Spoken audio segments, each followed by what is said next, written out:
بسم الله الرحمن الرحيم الحمد لله رب العالمين وصلى الله وسلم وبارك على نبينا محمد وعلى آله وصحبه أجمعين رب اشرح لي صدري ويسر لي أمري واحلل عقدة من لساني يفقه قولي اللهم علمنا ما ينفعنا وانفعنا بما علمتنا وزدنا علما. In our last lesson, we spoke about the Sabra and Shatila massacres that took place in September of 1982 in Beirut. And these massacres, these brutal, barbaric massacres, were carried out as a collaboration between the Christian Maronite Lebanese militia and the IDF. It was a joint effort by both of these forces. So the Christian militia in Lebanon, along with the IDF, they orchestrated these brutal massacres in September of 1982. So the IDF, the Israeli Defense Forces, under Ariel Sharon, they surrounded the Palestinian refugee camps in Sabra and Shatila.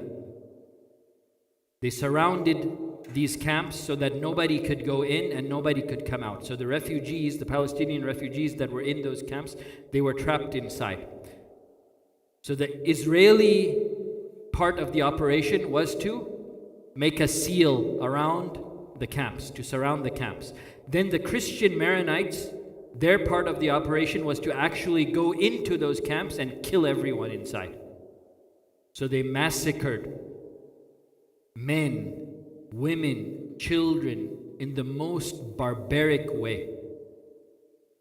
And the estimates say that up to 3,500 refugees were brutally massacred in those camps.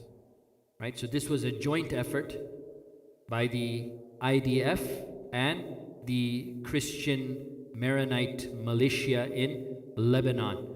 After these massacres were carried out, Menachem Begin, who was the Prime Minister of Israel, he addressed the Israeli Knesset, that's like the Congress of Israel. He addressed the Israeli Knesset and he justified these massacres. Rather, he boasted and he bragged about these massacres.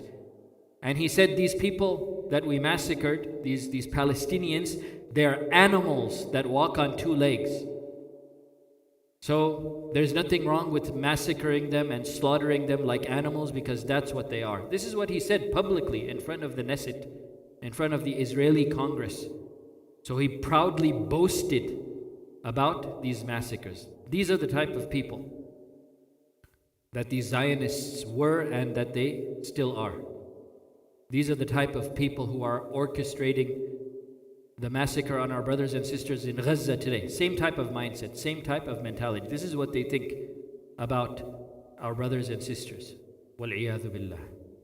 Right, so that happened back in 1982. After these massacres, tensions began to rise between the PLO, that's the Palestine Liberation Organization, which was headed by Yasser Arafat.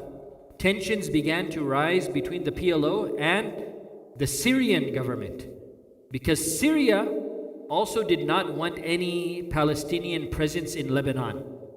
So the PLO was very upset because Syria did not help them in Lebanon. Syria did not help the Palestine Liberation Organization in Lebanon. So this led to a rupture between the relations of the PLO and the Syrian government. So with this, the situation of the PLO in Lebanon, it pretty much ended. And the Palestinian presence in Lebanon became very, very weak. And those who remained, those Palestinians who were able to survive and remained in Lebanon, they were very afraid because they didn't have any protection anymore. Before, the PLO was there, and the PLO provided some protection for the Palestinians who were in Lebanon. The PLO, they were armed. Right? But now that the PLO has left Lebanon, those Palestinians who remained in Lebanon, they feared for their lives because they did not have any more armed protection. So after these massacres, a few months later, in May of 1983, on May 17th, 1983, Lebanon concluded a peace treaty with Israel. So Lebanon and Israel, they signed a peace treaty with each other, but this peace treaty was never able to go into effect because there was so much pressure from the Lebanese resistance against this treaty, and there was also pressure from Syria as well. So even though they signed the treaty on May 17th, 1983, it collapsed soon afterwards. There were still some remnants of Yasser Arafat's supporters in northern Lebanon after they were eliminated from Beirut and the south. There were no supporters of the PLO left in Beirut and in the south of Lebanon, but there were still a few of them left in northern Lebanon. So Syria began to expel them. Syria did not want any Palestinian presence in Lebanon. So Syria made efforts to get rid of the supporters of the PLO that remained in northern Lebanon. And during this same time period, there were some Palestinian youth who carried out actions against Israel from southern Lebanon. So some young Palestinians, they still tried to carry out some operations against the Israelis in Lebanon. And the armed Lebanese resistance attacked Israel in southern Lebanon as well. So this led to two different movements, one in northern Lebanon and one in southern Lebanon. The movement in northern Lebanon was by Syria to eliminate the supporters of Yasser Arafat in northern Lebanon. And they actually were successful in doing this. Their objective was achieved. And in the south, Israel was trying to eradicate the Lebanese presence, the armed Lebanese presence, the armed Lebanese supporters of the Palestinians, right? Israel wanted to eliminate them, but they were unable to do so. And there was a huge guerrilla warfare campaign that was waged in southern Lebanon against Israel, and Israel was actually forced to withdraw from southern Lebanon because of that resistance. Now, within Palestine during this time period, the Islamic armed movements began to reorganize within Palestine. And a very significant figure, his name began to rise. And this man was a man named Sheikh Ahmed Yasin, rahmatullahi alayh. Sheikh Ahmed Yasin, rahimahullah, he was a quadriplegic. He was confined to a wheelchair. He could not move his arms, he could not move his legs, he could only move his head. He was a quadriplegic confined to a wheelchair, but still he was very active in working for the liberation of Palestine. Years earlier, about 10 years before, in 1973, Sheikh Ahmed Yasin had founded an Islamic charity known as Al-Majma' Al-Islami. Al-Majma' Al-Islami basically means the Islamic Center, right? So he formed this charity in Gaza. He established Al-Majma' Al-Islami in Gaza in 1973. And this Majma', this center that he established, this charity organization that he established, they built clinics, blood banks, daycare centers, soup kitchens, youth clubs, right? So it was a charity that really provided many services for the people. And they also extended financial support and scholarships to young Palestinians who wanted to study in Saudi Arabia. You know, any Palestinian who wanted to go to study in Al-Jami'at Al-Islamiyya, for example, in Medina, or Al-Qura University in Mecca, right, or Jami'at Al-Imam in Riyadh. Any Palestinians who wanted to go and study in those Saudi universities, this charity organization, Al-Majma' Al-Islami, founded by Sheikh Ahmed Yasin, they would provide financial support for them to go forth in those studies, right? So it was really a very useful and beneficial charity and organization that Sheikh Ahmed Yasin had founded back in 1973. All right, so now back to 1983. And then the next year, 1984. In 1984, Sheikh Ahmed Yasin was actually arrested. He and some others from his organization, they were arrested for stockpiling weapons, right? Their goal was eventually to take back Palestine, right? So they were secretly stockpiling weapons, and the Israeli government found their stockpile in 1984. So because of this, Sheikh Ahmed Yasin was arrested along with a number of others who worked with him, and Sheikh Ahmed Yasin was sentenced to 12 years in prison for the stockpiling of these weapons. A quadriplegic, right? But the Israeli government was so afraid of him that they sentenced him to 12 years in prison. This was in 1984. All right, now during this period, during this time, there were internal conflicts that continued to occur within the Palestinian political sphere. Al-Fatah, which we talked about before, and the PLO, they began to turn away from jihad. They didn't want to focus on armed resistance anymore. They turned away from jihad and they looked more towards diplomatic solutions to the Palestinian issue, right? So during this period, while the PLO and Al-Fatah were turning away from jihad, new resistance movements focused on jihad and focused on armed resistance started to gain popularity within Palestine. And more fighters joined these movements every day.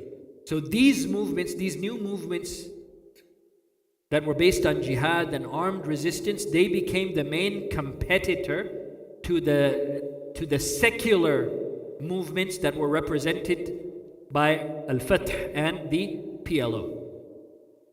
Now, meanwhile, in southern Lebanon, there was a Shia movement that was becoming powerful in Lebanon. And they did not want Palestinian presence in Lebanon either.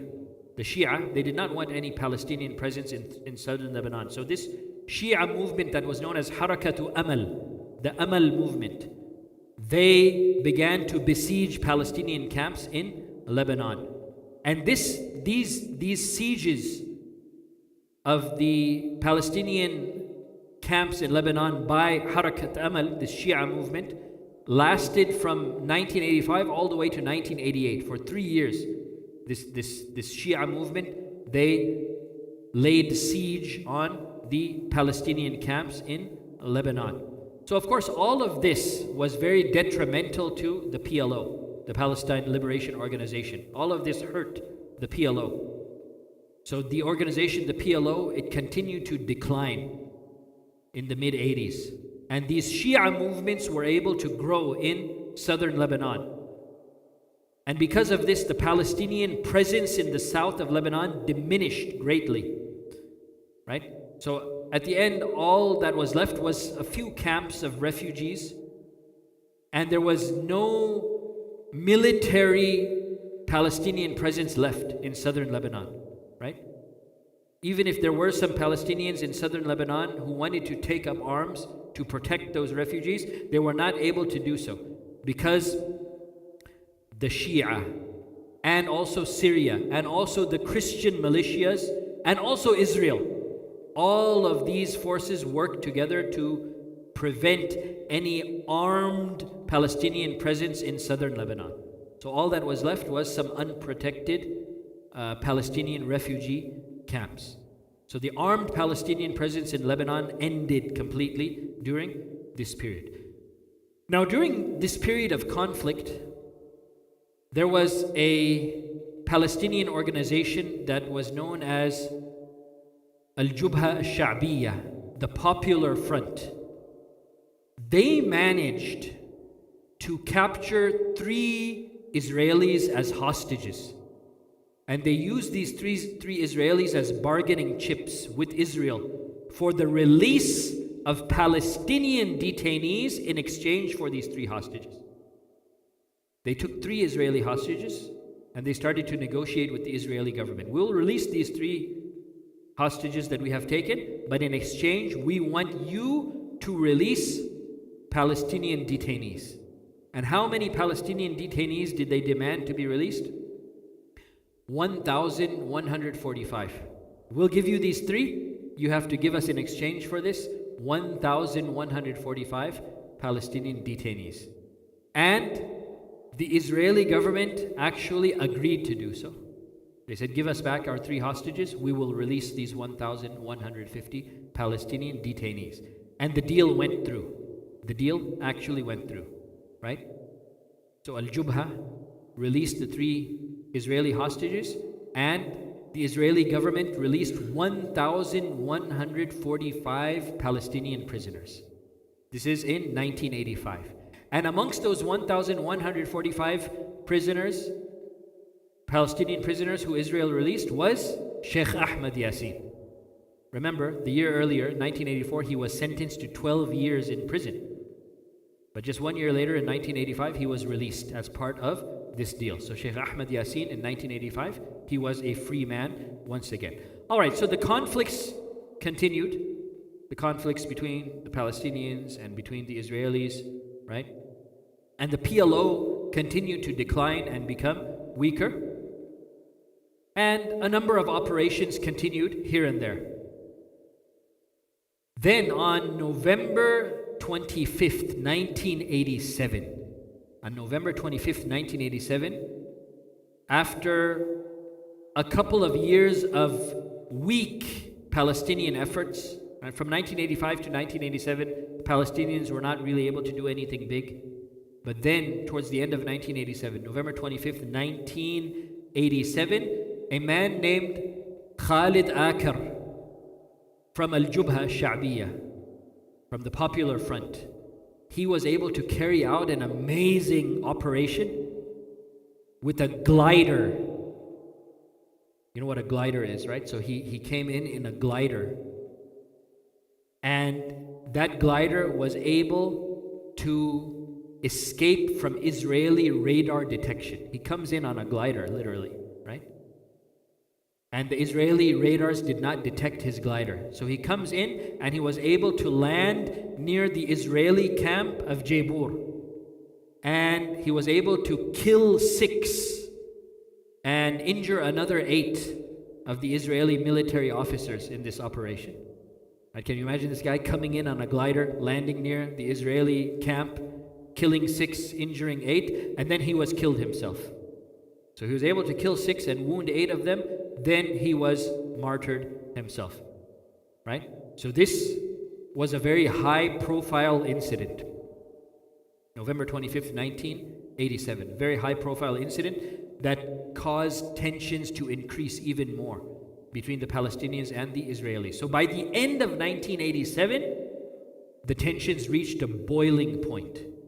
The tensions reached a boiling point, and on December 9th, 1987, the first Palestinian Intifada began. Al-Intifada al-Ula, the first Palestinian uprising, the Intifada. You've heard this word before, Intifada, right? So the first Palestinian Intifada, it started on December 9th, 1987. And inshallah, we'll get into more details of the Intifada and what led to it and how it began. Inshallah, we'll get more into the details of that in our next session next week, bi'idhnillah. جزاكم الله خيرا وبارك الله فيكم والله أعلم صلى الله وسلم وبارك على نبينا محمد وعلى آله وصحبه أجمعين.